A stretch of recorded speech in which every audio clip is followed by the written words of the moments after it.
of this meeting, but for your awareness, this is going to be recorded.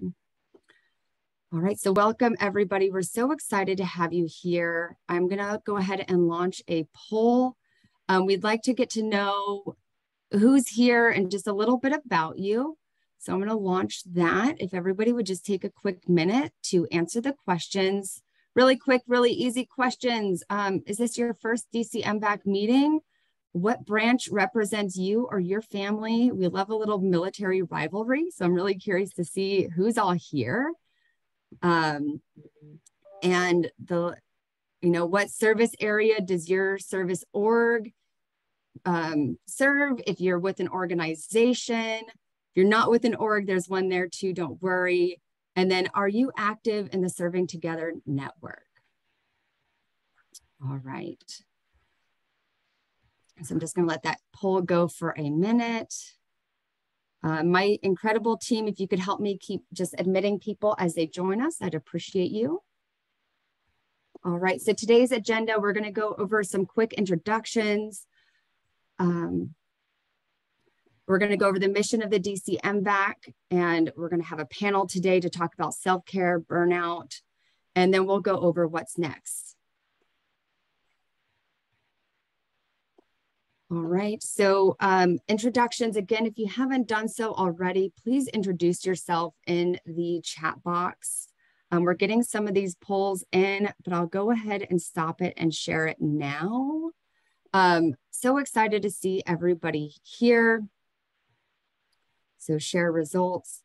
A lot of people, this is their first meeting, which is not a surprise, but we're so excited that you're here. We have a mix of people joining us that have representation, the Air Force, Army, and Navy. Go Air Force for myself.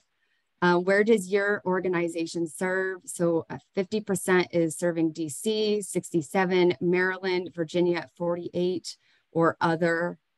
And yeah, it looks like a lot of people are in the network for Serving Together, which is really exciting.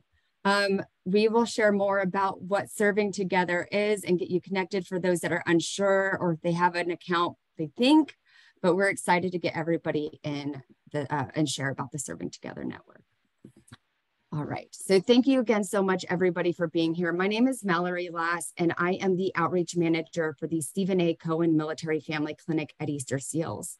I've also been a big part of building and developing the DC-MVAC, and so we're so excited to have you here. I'm also going to take a quick second to invite my team, those that are able to join us today, to just do a very quick introduction so everybody knows who is on our team.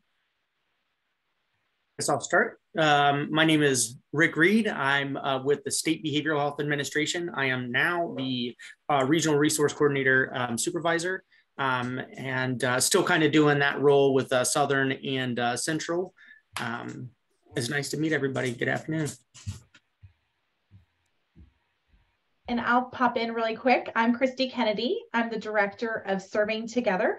And I'm a military spouse myself. My husband serves in the Air Force. I am very passionate about serving the military and veteran community. I'm stepping in today for Jennifer Watson, who is attending a conference out in Atlanta for the American Warrior Partnership Symposium. And so she typically helps to coordinate these meetings along with the other leaders of this DC-MVAC. So Jennifer Watson is our senior manager and will be our contact, obviously, moving forward for these meetings. And looking forward to sharing a little bit more about Serving Together later. And I'll kick it over to Sophia, who's on our team as well. Hi, everyone. My name is Sophia Driscoll. I'm an AmeriCorps fellow with Every Mind in Serving Together. So I'm here to help out with that. And I schedule mental health first aids and instruct mental health first aids for both adult classes and youth mental health first aid. So if you or anyone you know is interested in either putting one on or attending one, I can help you find your way with that. All right, Kelly, if you want to do your quick introduction here. Sure, sounds good. My name is Kelly Tubbs. I'm the Community Engagement and Partnership Coordinator for the Washington DVA suicide prevention program. I've been in this role for going on about a year now. And more recently, I've been detailed to the P911 program, helping out transition service members. So I'll go a little bit more into detail about CPC a little bit later. Thank you. Okay. Hello, everyone. My name is Fallon Williams. I'm from the Mayor's Office of Veteran Affairs in DC, and we serve district veterans in relations to providing transportation services, referrals. We also have a VSO if anyone needs assistance with claims and any issues ranging from housing to healthcare or advocacy work. So please feel free to reach out. Thank you so much, everybody on the team, for introducing yourself. We're going to go into some more of the panelist introductions in just a few minutes. But we are so excited to have you all join us today, and I couldn't do it without my team. So what is the DC Veteran Advisory Council, or the DC-MVAC? I saw, again, this is a lot of people's first meeting. So the DC-MVAC is a joint effort. Our mission is to provide collaborative, action-oriented platform to assess and measure real needs within our community. We are welcoming everybody in this inclusive, community-focused group.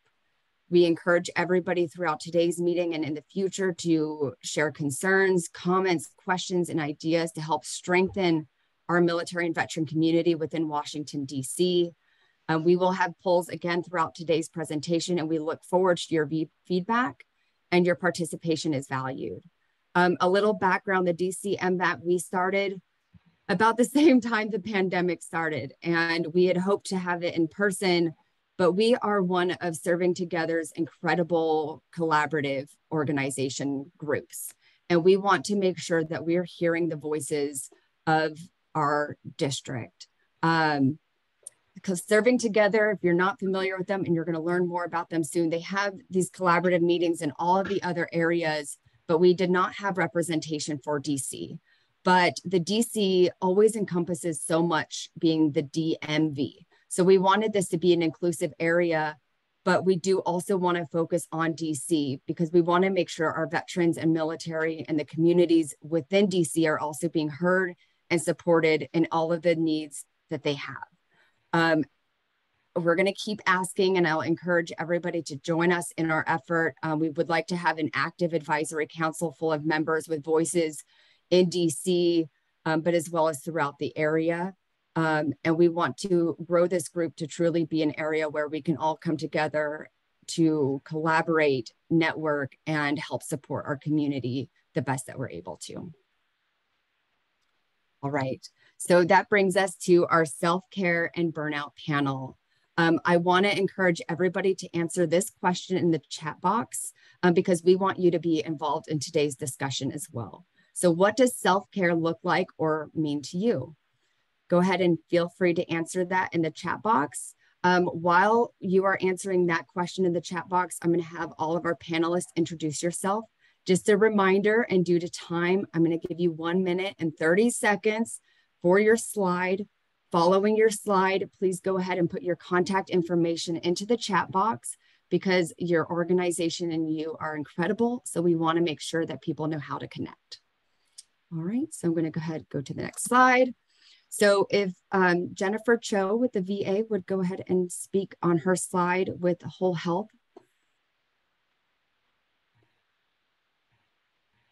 Good afternoon, everybody. I am Jennifer Cho. I'm the Deputy Director for Whole Health, Integrative Health and Wellness at the Washington, D.C. VA. And so with the Whole Health program, we are shifting healthcare from looking at what's the matter with people to what is the matter with people, like what matters to people. So we're talking about people's lives and a holistic view of healthcare where people are proactive and engaged in living their fullest lives. So the services that we provide are veteran staff and community facing. So we have veteran services like our whole health intro, individual health coaching, taking charge groups. We have staff, employee whole health services, employee whole health education. And we also have community engagement, which I'm really excited about. That's one of our big focuses for this new year, is engaging with the community via outreach events and then also also partnerships and collaboration. So I was so excited to talk with Mallory earlier and to be here today to be connecting with the community. And then we also have our Integrative Health and Wellness Clinic, and we provide over 40 classes every week, virtually and in person, with a variety of complementary integrative services like acupuncture, meditation, yoga, massage, mindfulness-based stress reduction, nutrition. They're all listed there. We provide a lot of different things that we would like to connect your veterans to, and then also to learn about all the different services that you offer so that we can connect our veterans to those as well. So glad to be here today.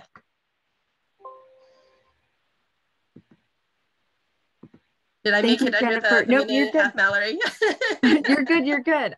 Thank you so much for being here.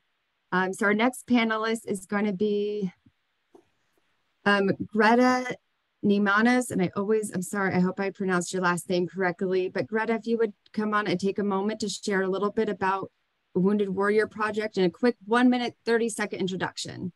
Absolutely, Mallory, you are super close. My name is Greta Nimanez. I am the alumni manager for Wounded Warrior Project. We are a nationwide nonprofit. So I oversee the social connection, the engagement kind of pillar for our Mid-Atlantic region, Virginia, DC, Maryland, and Delaware.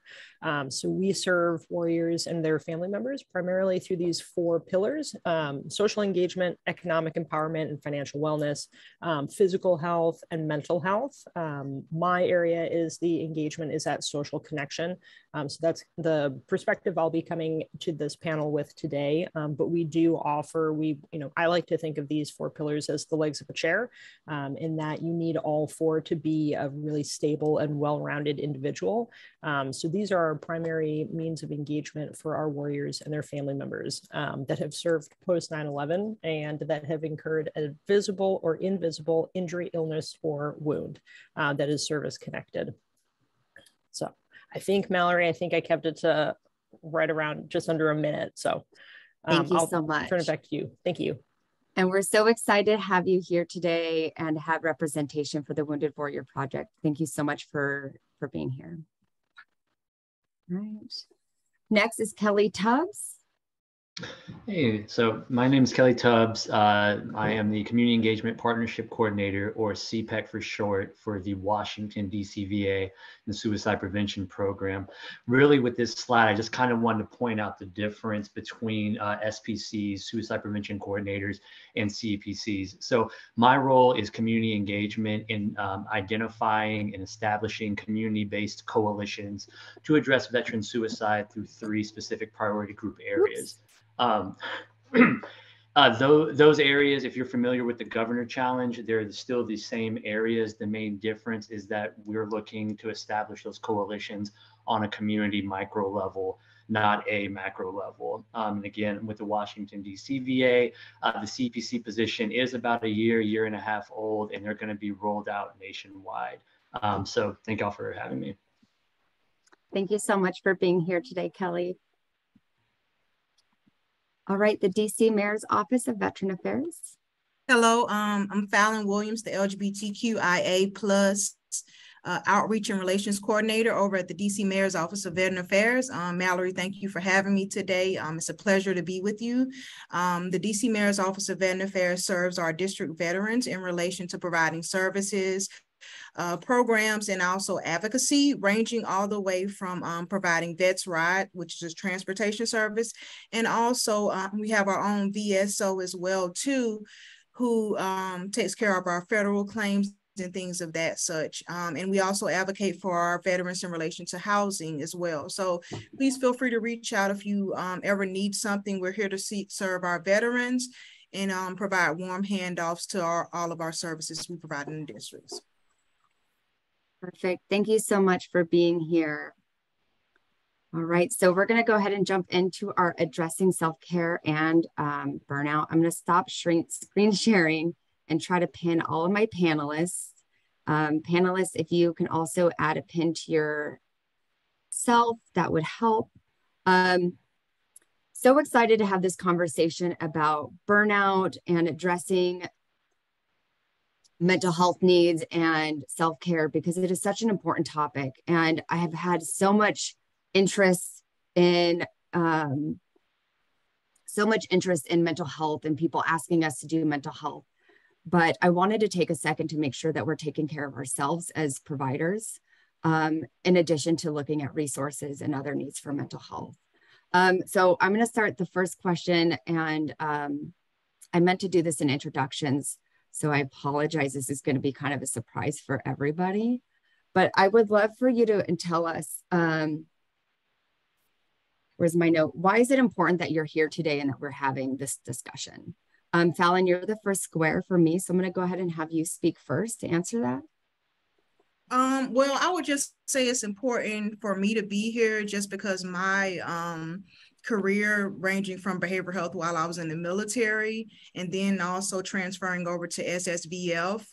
I've experienced burnout in so many ways, and I just wanted to ensure that others have so many tips of honestly just taking care of themselves, because I don't want anyone else to have those days where they can't get out of bed, because I know for myself, I don't sometimes realize that I am disabled and I'm a veteran myself.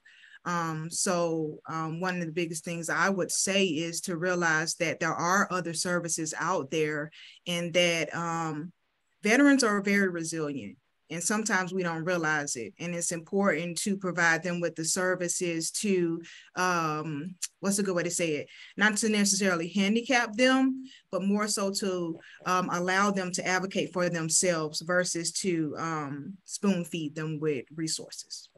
Absolutely. Thank you for sharing that. It is important that we are enabling our veterans, and it's not just focused on the disability, but the ability part of that disability. We're still able. Kelly, would you like to go ahead and go next? So again, why is it important that you are here and we're discussing this topic?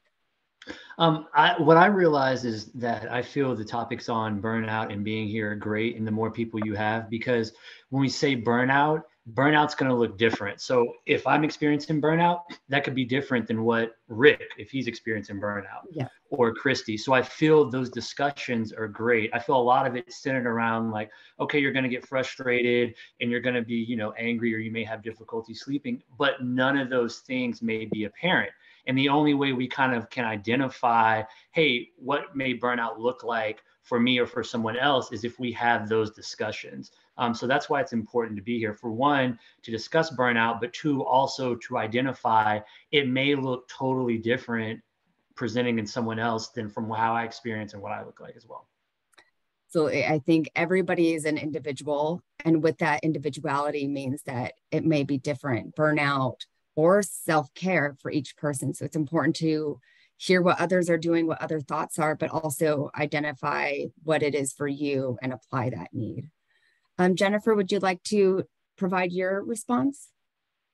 Sure. I'm glad to be here and that we're discussing this topic, because it's so important for our veterans, and also all the organizations that serve our veterans. We've been through a couple really difficult years, and for us to shift to a conversation of self-care and how to take care of burnout that might be there, and to prevent burnout is so important. Our program, Whole Health and Integrative Health and Wellness at the DC-MVAC, our focus is on empowering veterans to be proactive in their healthcare, and to have healthcare be personalized and patient-centered. So when we're talking, I heard somebody from the DC Mayor's office say, veterans and, taking care of themselves. And so one of the things that we do is help people to learn how to do that, and also to look at the larger systemic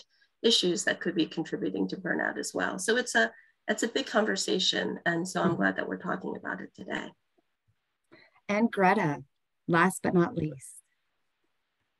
And it's a tough act to follow. I think Fallon and Kelly and Jennifer have already touched on so many great aspects of, being here today and why talking about burnout is important. I think it's, for a long time, self-care or excuse me, I think for a long time, self-care was viewed as like a luxury, right? It's like going to the spa only and like getting massages and things like that, rather than what a lot of you shared in the chat already. It's these small little nuggets of like goodness that we can incorporate into our lives. And so I think it's really important to have these conversations about like deconstructing that myth of it being a luxury and, oh, well, if I just work harder and ignore that I'm tired or that I'm getting frustrated with my team or that I don't want to go to work, I'll just feel better and continue to be okay at my job.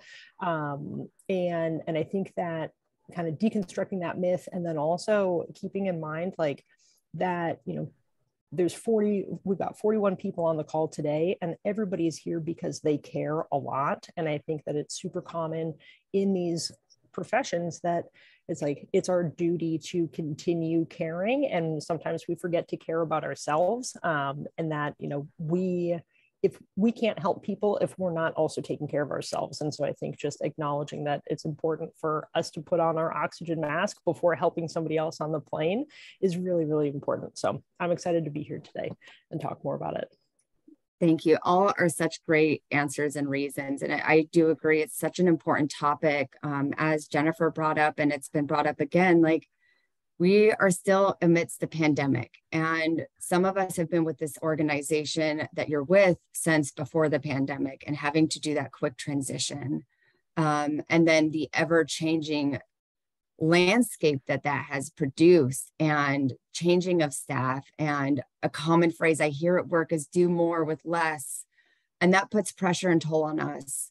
And us as those in helping fields, we want to help more, we want to do more, but we can easily burn out, and we don't want to lose you as a resource. So this is a very important topic.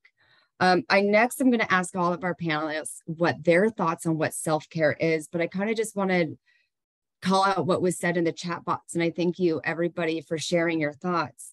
But I heard making time for yourself, physical and mental health, such as exercise, allowing yourself to set aside things, maybe setting aside stress or work to focus on the things we enjoy and make those reconnections with family and yourself, taking time to be mentally and physically healthy.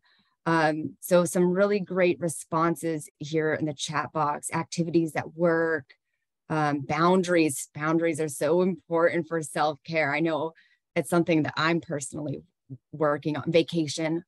Absolutely. Travel, laughter. So some really great answers here. So I want to go ahead and ask Kelly, what is self-care to you? Oh, you're muted.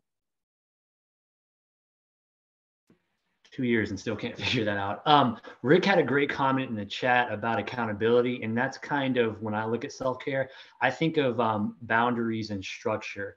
I think of that knowing yourself well enough, finding what you love, what drives you every day, and setting up boundaries and structure to protect that, and as well as how you can pursue it. So that's when I look at self-care, that knowing that this is what, you know, makes me happy in my job, in my day. This is how I'm able to function healthy in my job, in my day, and having those boundaries to where when they're crossed, being able to step back and identify that. So I look at self-care, like Rick said, accountability, having that structure and respect for yourself to set those boundaries to kind of avoid those crises that can come through burnout and everything.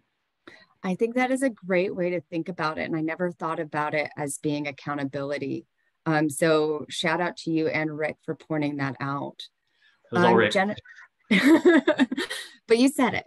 So for both of you, kudos. Jennifer, what are your thoughts? What is self-care?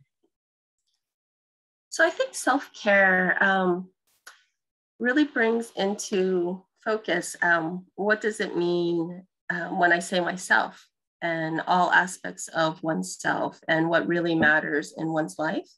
I think as you know, people that are providing care to veterans and involved in the community, we might get, you know, of course, very focused on service and what we're doing, which is one aspect of ourselves. But I'm gonna put into the chat in whole health, when we talk about the circle of health, these are, you know, 8 domains of of care and 8 domains of things that matter to us in our lives, right? Be it our body or spirituality or what we're eating and drinking, our relationships or our power of the mind. All of these matter. And so when we're looking at what really matters to us in our lives, it's kind of like that question when we are 95 and we're sitting in our rocking chair and we're looking back at our lives of like, what really mattered to me, right? Was it this little fire that I put out today, or was it that I was doing something that helped me to feel really fulfilled and feel really connected to my values and to what really feeds me so that I can, live the best life that I can live, right? And I think we can often get very focused on maybe the professional part of our life, which is wonderful, and it's what we do. And sometimes we get tilted out of balance. And so when we focus in on what matters and look at these areas of self-care, we might go, oh, I'm not paying attention to this or that or the other thing. And that's important so that we can also continue to serve, right? And so that we can feel good about the life that we're living. And that means having boundaries, right? Like, like Kelly and others have talked about, so that we're not putting all our energy in just one place, so that we're looking at all these places and coming into balance. So thank you. Thank you. Greta, what are your thoughts? What is self-care? For me, it's a lot of, I think for me, it's a lot of balance, kind of, tying into boundaries but looking at, what are the values in my life? What are the values of my, my team at work, maybe my family? What are my personal values? What are my team's values, or my family's values, and initiatives? And then making sure that those things are in balance, and I think we all have multiple hats that we wear. You're somebody's partner, you're an employee of an organization, you're, somebody's, you're a dog parent, right? Or you have kids, or you're somebody's daughter or son. But I think like being overly invested in one area of those kind of leads to neglect of the other areas. So maybe I'm spending too much time at work, and it's affecting my family life, or maybe I'm spending too much time on my hobbies and it's affecting my, personal life at home. And so I think for me, it's a lot of keeping those things in balance. And it's a lot of saying, no, I'm not going to go and do this thing in the evening, or my weekends are for this, for my family activity, and being okay with that, because that those are your values and those are your initiatives, personally, professionally, socially, whatever they might be. Absolutely. I agree with you. And sometimes I personally do struggle with setting boundaries, but it is so important, because tying back into what Jennifer said, like we have a whole person and there's different aspects of what make us who we are. And we have to allow each opportunity or part of our characteristics to shine. And if we're ignoring those and not setting those boundaries and finding balance, then things can kind of get out of whack. Fallon, would you like to share your perspective? Oh, you're muted. Yeah, I'll just be quick. Honestly, said a lot of good things, but to sum it all up, self-care to me is honoring yourself and just honestly learning how to say no to things that don't serve your purpose and overall yourself. Yes, absolutely. Very well summarized. Thank you. Learning to say no was just so hard. I remember even in high school, I had friends reminding me like, Mallory, your word of the day is no. So reminding to set those boundaries. So we have to think about the yin to the yang of self-care. So if we look at self-care, we also have to identify what is burnout. So that is my next question for each of our panelists is what is burnout, or what does it look like to you? Jennifer, would you like to go ahead and start us off? Sure. I think it's helpful to have to understand like between self-care and between stress and burnout. You can have stress without burnout, but burnout only comes from stress, right? And that a burnout is kind of when you're at that place where it's, physical exhaustion, emotional exhaustion, mental exhaustion, you're just kind of tapped out. And it's also often seen by like feelings of disempowerment, less motivation, less engagement, feeling like you're not able to do the things that you want to be able to do. And it can be, I think, really hard for people to maybe, kind of realize that progression to burnout, that a lot of times we miss the signs as we're heading there. And so it's important to catch it early on if we can, to, take care of the whole of ourselves so that we don't end up there. But it, I think for a lot of the organizations that are here, because of, our desire to serve, it can sometimes be hard, right, to catch that. But once we realize, it's so important to, take that step back and to take care, because like others were saying, like we can't, it's like putting on that oxygen mask ourselves, right? Yeah. Like the plane will go down unless we do that. So when we're in that burnout stage, to take that time to do that self-care. Yeah. Thank you. Fallon, do you have anything to add? What is burnout? Well, burnout to me is when I stop acting like my normal self, and I'm just like moving more so from a robotic standpoint. I can remember when I was in the military serving on the inpatient psychiatric unit, and I was just like moving forward, doing my job, not really caring about my emotions, and just still putting myself on the back burner, but still doing the job with no concern, but just moving forward. So it's almost like, I didn't take care of myself. I didn't care, but I was still, doing my job in the military. Absolutely. It's not recognizing yourself and just maybe on like autopilot and just kind of disregarding everything else. Greta, would you like to add to that? Yeah, to me, I think burnout is, I come from the sports background. So I think of things like very much still from that like athletic background. But, one thing in sports is stress plus rest equals growth. So you think about it, you do your training workouts, you do your exercises, and then you rest. And then that's how you improve. But so often in the professional space, in the workplace, it's just stress, stress, stress, stress, stress. There's no rest. You don't grow, and you just totally tank and you just burn out.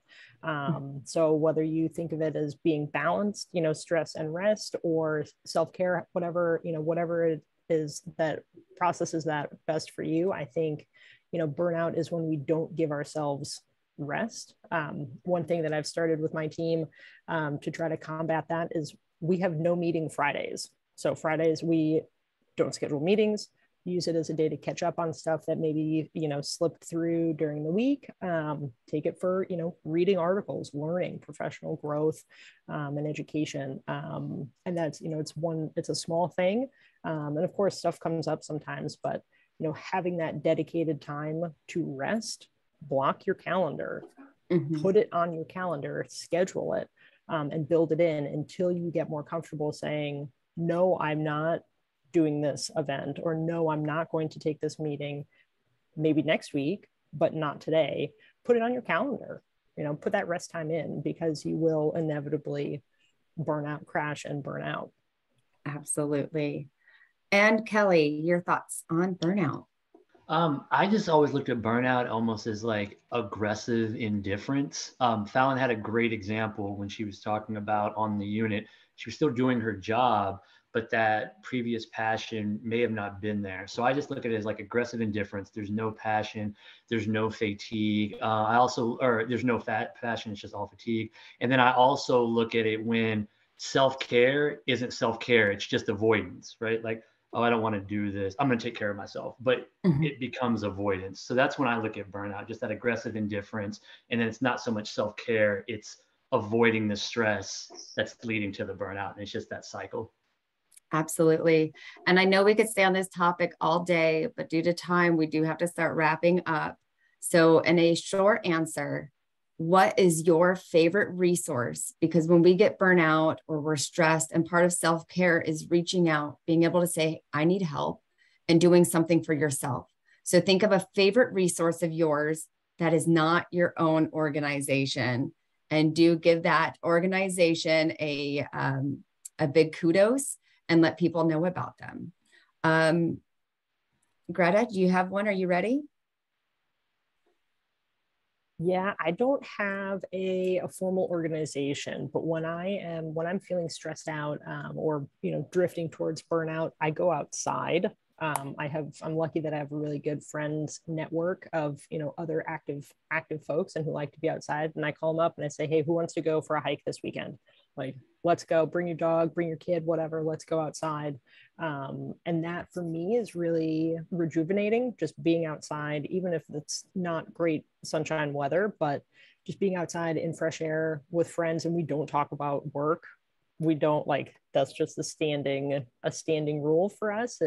We work in different places, but we don't talk about, in DC, right? It's like, oh, my name is Greta. Well, what do you do? Nice to meet you, Mallory. What do you do? Instead of what do you like to do? It's who pays your bills. And so we don't talk about work and we go outside. I love that. Getting outside is so amazing. One of my favorite things to do. And just to think of an organization, there's so many to get you outside. Team River Runner will get you. I love their slogan, butts and boats. Okay, let's get outside. Let's get in some water. Let's have some fun. Fallon, what is your favorite resource? I guess for me, I would say organizations as resource would be Dog Tag Incorporated. And it would be because at any particular point in time, I can always reach out to any of the alum, and especially Megan, if I'm going through, any specific topic where it might be issues at my current organization or just dealing with life, period, society, especially in this role as the LGBTQ veteran coordinator. So Dog Tag has really been pivotal to just how I move, how I network with other individuals, and just a support system, and one thing I always remember is just fill my cup and make sure that I stay continuously on my path of remembering my why. And Kelly, what is your favorite resource? Name an organization. So it's kind of cheating. I was going to say the Vet Center. Technically it is VA, but it is different from the VA Medical Center. And the reason I say the Vet Center is there is a population who maybe does not want to be seen in the VA for whatever reason. Maybe they're worried about their security clearance, re-enlisting. The Vet Center still gets that resource, but also focuses on community, and it also respects the veteran, because they're saying, okay, we don't want to be seen at the medical center, but we kind of want that treatment. I just love the Vet Center. And they also focus on that community engagement as well. And then for the home team, Serving Together, just because their network is endless. So I cheated and went with two though. But. Absolutely. The Vet Center is incredible. And Ryan is here today. So his information is in the chat for the DC Vet Center. They are incredible and resource for our community. Jennifer, what is your favorite resource? So aside from, outdoors and families and friends, as far as organizations, I find it's helpful if I am doing some things that just get me totally out of my work brain into something else. And so I'll take classes through the Art Lake School associated with the torpedo factory, because if I'm doing painting, I'm just doing that, right? Or if I'm doing something through the Parks and Rec, I'm thinking of picking up pickleball, right? It's something that really just when you're doing it, you have to do it. And I think that helps with the kind of the recharging. And I just found out I haven't done anything, but as part of our connecting with the community, this Smith Center for Arts and Healing is a resource that people can connect with all sorts of arts activities and healing activities, and their focus is on cancer, but they offer it to everybody. So I think as we're going out there, I'm just so excited that we're all here sharing the resources that can help us to cope with burnout. Absolutely. Thank you all so much for sharing your thoughts, your opinions, and being vulnerable and sharing what these are for you, because the truth is we all experience burnout. We all need self-care. We all need to set our boundaries and take time for ourselves. I'm a traveler too, so that, I always think about put your air mask on first. We can't help others and be of support to others and take in more needs if we don't take care of ourselves first. So thank you so much. If you could go ahead and unpin yourself, I'm going to start sharing the slides again, but that does conclude our panel. Thank you so much for being here. And that brings me into resources. What is my favorite resource? Well, I got to cheat a little bit too and say that, I love Serving Together because I love networking, and I love the fact that serving together brings us all together. So let me get back to share slides. Multitasking for the win, right? All right, so our next slide is going to be actually serving together. So and they're going to talk to us about connecting and resources, see how that just works and flows together. So Christy, if you'd like to go ahead and take the floor. That was the coolest image ever. Can you please send that to me? Absolutely. Because I love that all that connecting, and I really appreciate all of the panelists' conversation today, really too about sharing resources and the needs of not only our veterans and military members, but you guys as community members as well that are serving our military and veteran population. So briefly, just want to share a little bit about Serving Together for those that aren't familiar, or even those that are. Serving Together is kind of a one-stop shop resource throughout the Greater National Capital and Greater Baltimore regions. We serve all military veterans, their family members, and connect them to the many different service category needs that are out there, all things that they could need assistance or referral to. And there's just, a short list on here in terms of some of the major needs that we see in the region. Some of the biggest ones, and I'll talk a little bit about DC here in a minute, are typically around housing and shelter, things like employment or benefits navigation and things like that. Those rising needs a lot of them are very kind of basic need level. But we also serve the greater population too. It may be those veterans or family members that don't need those basic needs, but they want to connect to, spiritual enrichment opportunities or social enrichment aspects. Maybe they want to volunteer or give back to the community in some kind of way, shape, or form. We help in all of those types of areas and help support you guys as organizations as you're trying to navigate the hundreds, if not thousands of resources that are available in this Greater National Capital Region. And we go beyond just the National Capital Region. We are part of a broader network called America Serves. There's 18 coordinated networks across the country, very similar to ours, that do the same work that we can refer veterans to, even if they're moving to another area or another community, or if they're a military family and they're PCSing, maybe they're TDY for an extended period of time. TDY means basically a work trip for those that aren't as familiar with that terminology. And so when it comes to any and all resources, we have access across the country to partners that we can refer to as well. If you can click the next slide, Mallory.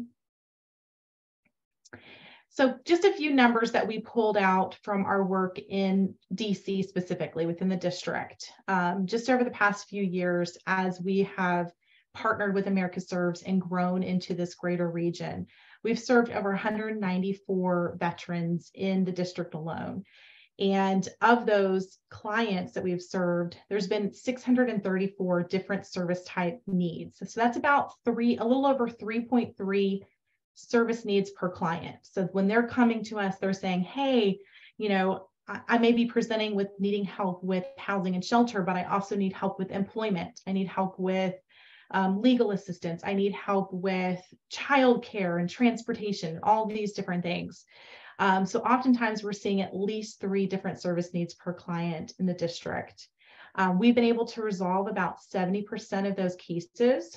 We're able to resolve in terms of the clients with favorable results for 90% of those clients.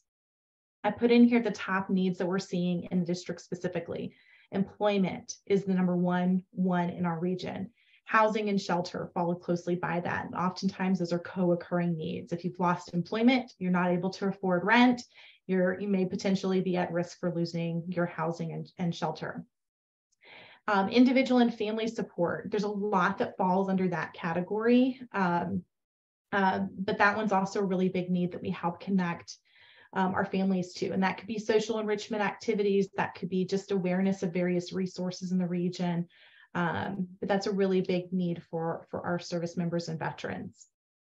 The number 4 is benefits navigations. That's connecting them to the VA benefits, whether it be service-connected disability compensation, VA healthcare, but that could also be just their, their normal food stamps or county resources and things like that, benefits available to them in the state. And then lastly, the next one, highest one in the district is food assistance. And we're seeing that as a rising need. And oftentimes people will put food to the back burner in terms of making sure that they can pay their rent, they can pay, their car, they can get gas in their car to get them where they're going, and they let food fall to the side. And then they make bad food habits, which, having healthy choices for food is so important as well. So I put in here a little bit of some of the reoccurring needs we're actually seeing in the district as well, including entrepreneurship, physical health, employment, housing and shelter, and social enrichment. So a lot of times we're able to also connect them to other activities and supports, as well as serving them with those top needs as well. If you can hit the next one, Mallory. I did put in here a little bit of some of the just demographic information that we're seeing within the district as well. Large population of Black African American. We have around 70% is what we're serving. We do have some undisclosed if they're not filling out all of our intake information, but very, very large population with our Black and African community.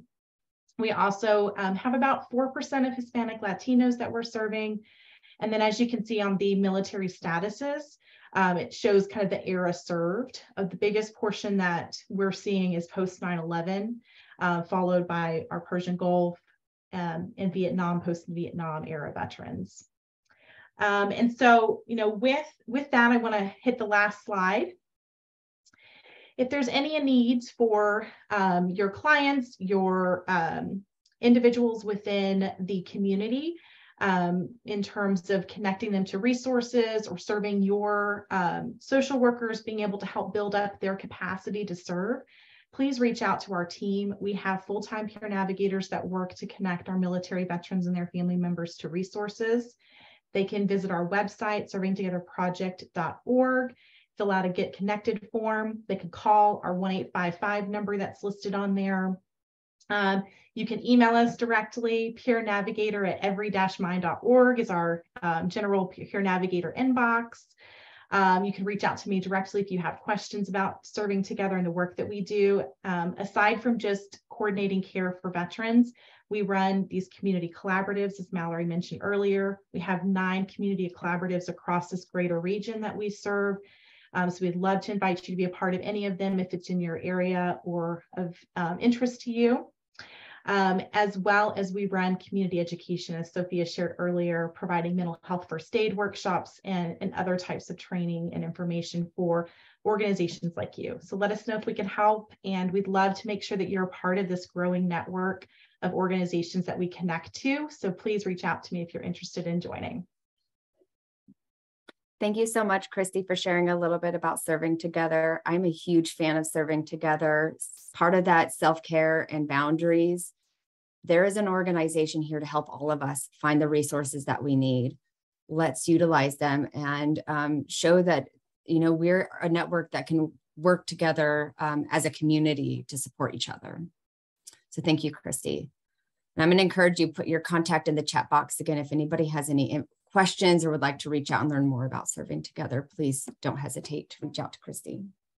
So this time I'm going to go ahead and lead us through a self-care activity, and we're going to do a little bit of progressive muscle relaxation.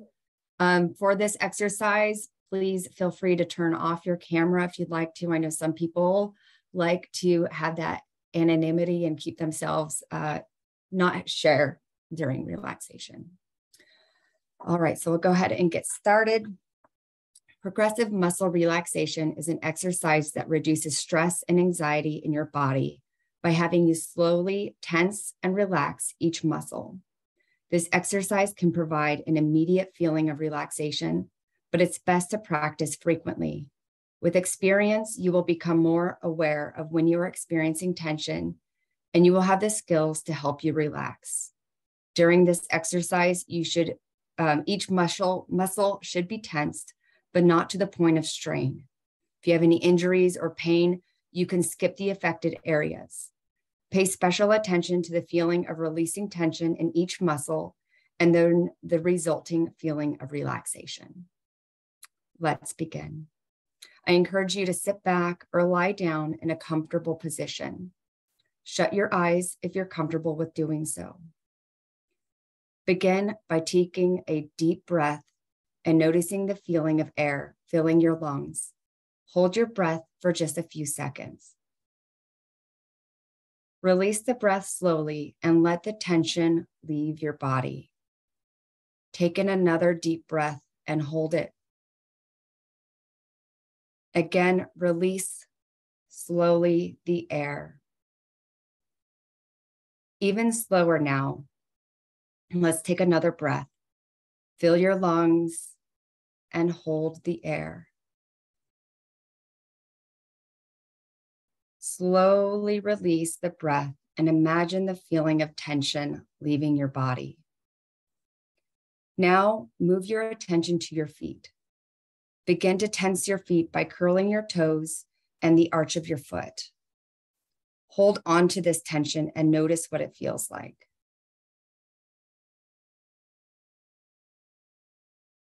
Release the tension in your foot. Notice the new feeling of relaxation. Next, we're going to move to our lower leg. Tense the muscles in your calves. Hold them tightly and pay attention to that feeling of tension.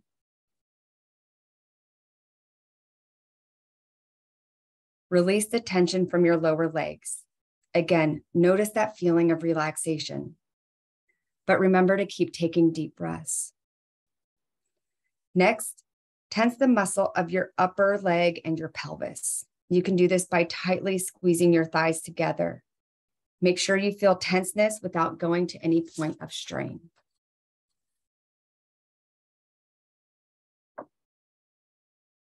And release. Feel the tension leave your muscles. Begin to tense your stomach and your chest. You can do this by sucking in your stomach and holding. Squeeze harder and hold the tension. Just a little bit longer. Release the tension. Allow your body to go limp. Let yourself notice the feeling of relaxation. Continue taking deep breaths. Breathe in slowly. Notice the air fill your lungs and hold it. Release the air slowly. Feel it leaving your lungs. Next, tense the muscles in your back by bringing your shoulders together behind you. Hold them tightly. Tense them as hard as you can without straining, and keep holding.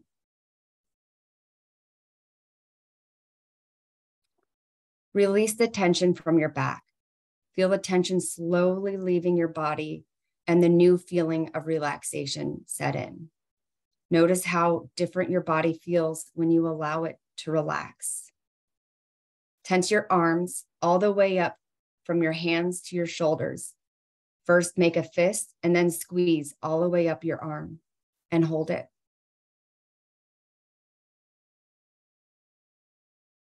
Release the tension from your arms and shoulders. Notice the feeling of relaxation in your fingers, your hands, your arms, and your shoulders. Notice how your arms feel limp and at ease. Move up to your neck and to your head. Tense your face and your neck by distorting the muscles around your eyes and your mouth. Pretend like you're puckering a lemon and hold that tension. Release the tension. Again, notice the new feeling of relaxation. Finally, tense your entire body. Tense your feet, your legs, your stomach, chest, arms, head, and neck. Tense harder, but without straining, and hold that tension.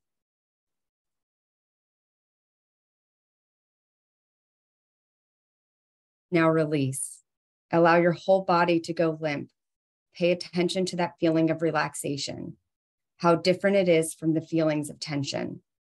Begin to wake up your body by slowly moving your body. You can kind of shake a little bit, adjust your arms and legs, stretch your muscles, and open your eyes when you're ready. Thank you so much, everybody, for joining me for that progressive muscle relaxation. I hope that relaxation will follow you as you continue your day. Now, I know we're at the end of time, so I'm going to quickly go through these next few slides, but I'm going to encourage everybody to stay behind. If they would like to kind of chat with us after, we will stay on, but just want to discuss the way forward with the DC-MVAC meeting. Topics and considerations. These are topics that were provided to us during registration on what we would like to see discussed or focused on as we go forward: networking, legal issues, volunteering, LGBTQIA, and more. So there's a ton, and we want to work on all of these and get your inputs for each of them. So your ability to join us, either being a team member or just join our meetings, is welcome and valued. Upcoming events in the DMV. This is a long list. I know, take a screenshot, but we can also send you this by email. There's so much happening in our community, from anniversary celebrations to educational points, to awareness events with the DC Out of the Darkness Walk. So take a moment, let's keep sharing these, let's support our organizations and attend the events that we're able to. And last but not least, again, thank you so much for joining us today. Please fill out the poll, which that's my reminder. I need to start this last poll. If you wouldn't mind taking a quick look at that. We would love to know what your thoughts were of this meeting. Was it helpful? Did you appreciate it? Are you interested in joining the DC-MVAC, and more? So I know there's like 6 questions there, but I promise they'll be quick. As I mentioned in the very beginning, we are trying to rebuild our DC-MVAC. We want to have better representation of the DC district area, though again, we will support all of our surrounding national capital region. Our next meeting is going to be on January 11th. If one of my team members can put that in the chat box, I can't get to, I know I have it pinned as a comment, but I can't get to it. So if one of my team members will put that in the chat box. Our next meeting will be on Wednesday, January 11th. And our goal is to do a needs assessment and determine how we go forward. Currently, our meetings are quarterly, and each time we would like to discuss a topic: housing, transportation, mental health, or other needs, and have a focus on that topic for that meeting. But we can't, and I don't want to pick those topics without feedback and talking to the community as a whole. So joining us for that needs assessment will be very valued. If you'd like to join our DC-MVAC, we just want you to be there to help us build and develop our meetings. You don't have to lead it. We're not asking somebody to take on president, but that would be welcomed as well. So please, to whatever capacity you're able to, we want to respect you and your boundaries, and we do not want to cause any burnout, but we're here to be of support, and we would love your voice shared with us. Before you leave, I just want to encourage anybody, feel free to add any other events that are going on in the DC area that we need to know about. Feel free to network. And I know we're at the end of the meeting. So again, I thank you for coming today. Please reach out if you have any questions. My contact information is on the screen, but this formally concludes our meeting. But if you'd like to stay after, our teammates and members here will hang out behind and answer any questions or respond to anything as necessary. Mallory, I think the link isn't working, so we're going to have to send that out. Okay. You will get, yes, you will definitely get the link. Thank you so much. I promise everybody that registered today, I'll let you know. But do keep in mind, Wednesday, January 11th, we would love to have you join us. I wanted to throw a event in there. Maryland's Commitment to Veterans is having a workshop series. Our October workshop series is going to be October 20th from 12 to 2. I'll share that flyer with you for registry. And then we will also be having a conference November 1st and 2nd. I'll share that, save the date with you as well. I encourage everybody that needs CEUs to come. They're free CEUs. You sit there for the day and get those CEUs that you need so dearly. All right. Absolutely. Thank you so much, Rick, for sharing that. Right, so we're hanging out. If anybody needs anything, you're welcome to leave if you'd like to. If you'd like to come off mute and share some information or share information in the chat, you're welcome to do so.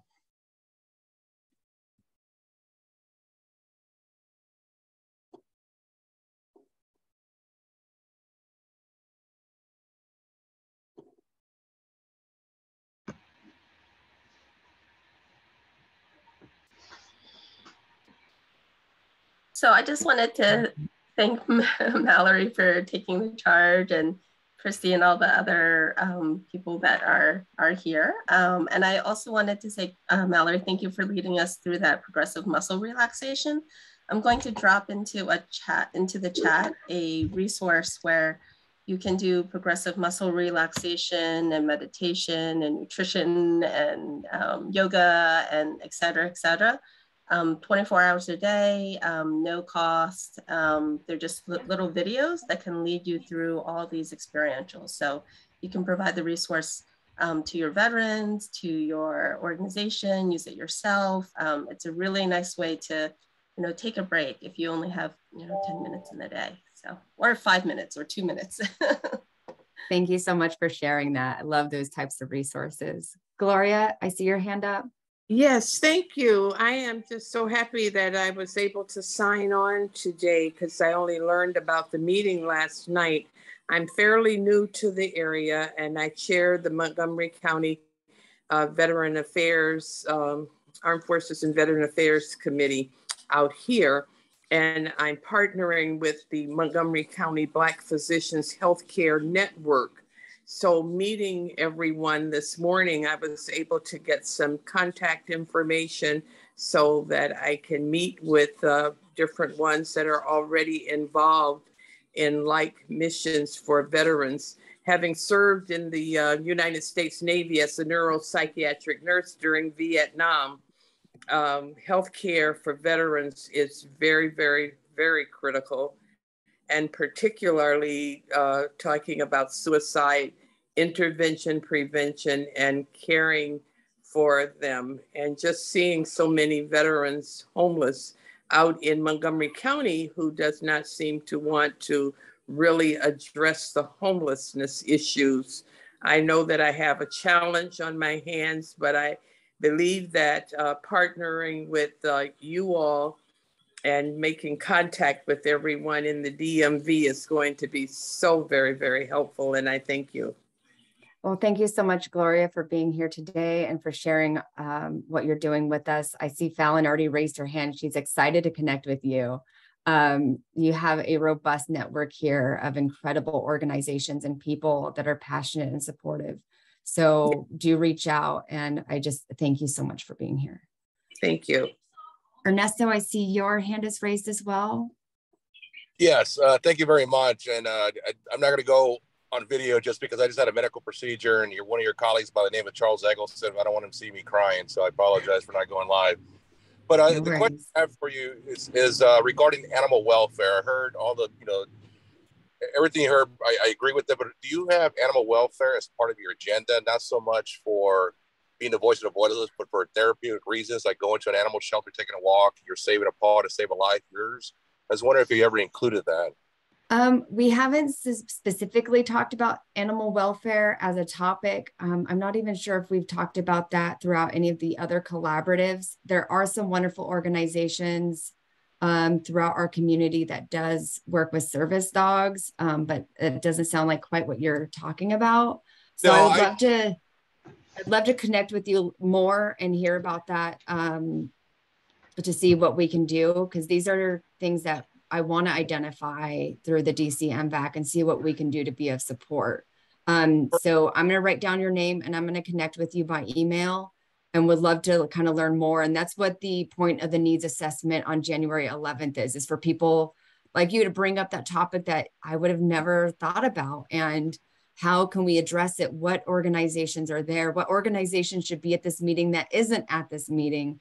And how can we develop and strengthen our network? Well, two things real quick. One, I share with you my email, shortcut email address on the chat, and also included my organization. I would love to take the lead when it comes to animal welfare. We started out as a service organization, but we evolved based on needs, and I can have a much in-depth conversation with you offline. But thank you for your time, and look forward to working with you in the future. Thank you. Same. And then Fallon, am I pronouncing that correctly? I see your hand up.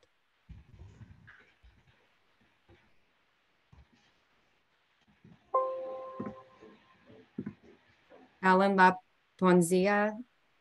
Oh, I can't. I love the last names. I love unique last names, but are you there? Oh, connecting audio. Perfect.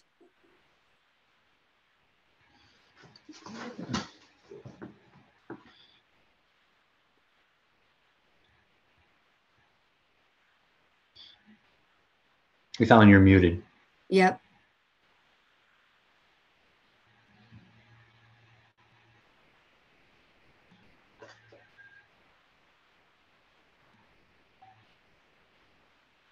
Would you like to put your question in the chat box? I'll keep an eye for that. If you're having audio issue. Oh, wait, there we go.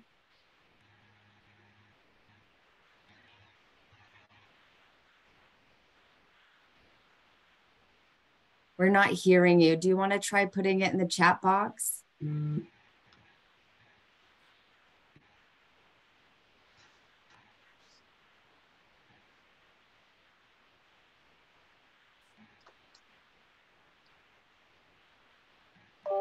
Can you guys hear me now? Yes, I can hear you.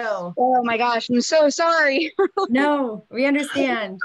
Okay, I'm sorry. My name's Fallon La Ponzina, and before I jump off, I just wanted to introduce myself very quickly.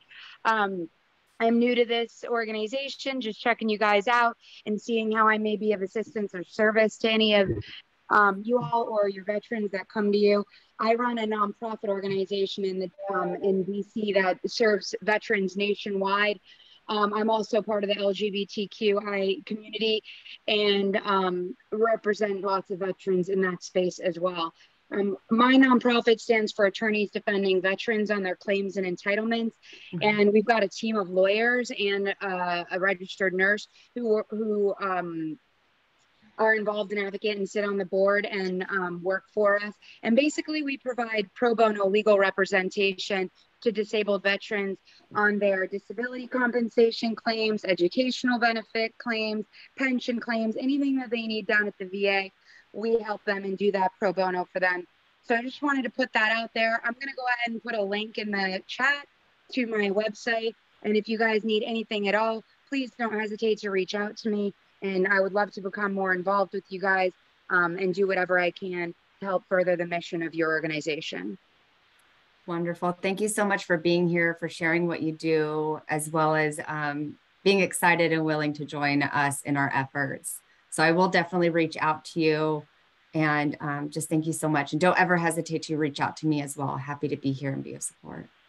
Thank you so much. It was great. Fallon, is your contact on the link to the site? And my guess is like your contact, how to reach you, because there's a couple other partners that's similar that I'd love to link with you offline. So I'm guessing your contact information is going to be on the link or in veteranlawyers.org, like the contact us section. Yes, sir. That is my website for advocate. Cool. And, you know, that's where all my contact information is, my board of directors. And, you know, you can get my phone number and email off of that and also submit an inquiry, you know, via the contact form. Awesome. Awesome. You'll get an email from kelly.tubbs2@va.gov. So just awesome. Thank you. Fantastic. Can't wait. All right. Talk to you guys soon. Have a great day. Thank you. You too. Bye-bye. All right. Anybody else? Who else would like to speak or have any questions? This has nothing to do with anything, but I'm not used to Zoom. I've been wanting to high five the like hand raise for like 20 minutes now. Oh, there's the reactions button. You could have done like that. Yeah. Right? Or yeah. No, I like, oh, surprise. Oh. I was like those reactions all day. The whole time I was like, I'm gonna look crazy if I do that to my screen. But anyway. All right. I see. Yvette, did you have anything you'd like to bring up? Thank you so much for being here today. Yeah, I joined late, but even in the short amount of time that I was here, I learned a fair amount. Gloria, if you haven't seen my note, I've sent you a message in the chat. I'd love to be able to connect with you and your organization. I am a for-profit. I provide in-home personal care services to veterans, you know, through their home health and attendant program. Also assist veterans to seek out resources for additional long-term care benefits. So I'm just here to soak up information on who else is out in this space so that when we encounter our veterans who have additional needs, we can make recommendations and referrals. So that's the reason for me being here today, but all very good. Thank you. Perfect. Well, I do encourage you, if you're not already in the Serving Together network, connect with Christy and Sophia. We would love to bring you into the community collaborative so you can be in other opportunities to meet more organizations, as well as help us build our resource directory. Yeah, I'm very interested. Thank Perfect. You. All right, Claudia, a bike. Is there anything else from either of you? Hi, good afternoon. Hey, Mallory. Hey, everybody. Thank you very much for all the wonderful information you all share. Definitely one of the biggest challenges that I think we have as a barrier. A little bit background of me. I am a military spouse, caregiver, and an advocate. I don't belong to any organization. I continue serving just as a military spouse, serving our community. My husband is one of the catastrophic wounded warriors. We're here at Walter Reed, but for the last 7 years, I've been working with the VA, with many, many different nonprofits, and I serve more as a liaison, you know, bringing people together to resources. One of the biggest barriers that I see is that we should have, and maybe one of your organizations is looking forward to create like ambassadors in different regions, where people can bring it up and reach out to those ambassadors and give us the feedback, because the current needs change, depends on variety of people and, you know, what they're needing. Like, for example, right now in our network, as you know, our catastrophic wounded, injury, and ill get to take care very well in the active duty population. When we transition to the VA, things are pretty much more streamlined now, and services are more supported than ever with all the support of all of you. But we're hearing a lot from our exceptional family members programs. And these are the families of the autism community. So most of them are the military children's. So one of the things that maybe, I'm not sure, because most of the resources that we find, they are dedicated for our military service members and the veterans, but not too much for our military children population.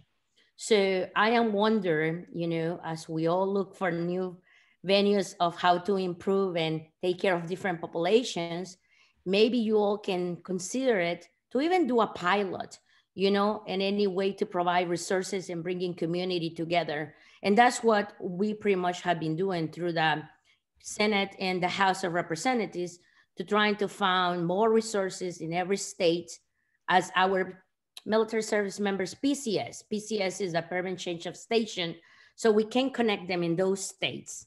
And I see, you know, people from Maryland and Washington, DC there.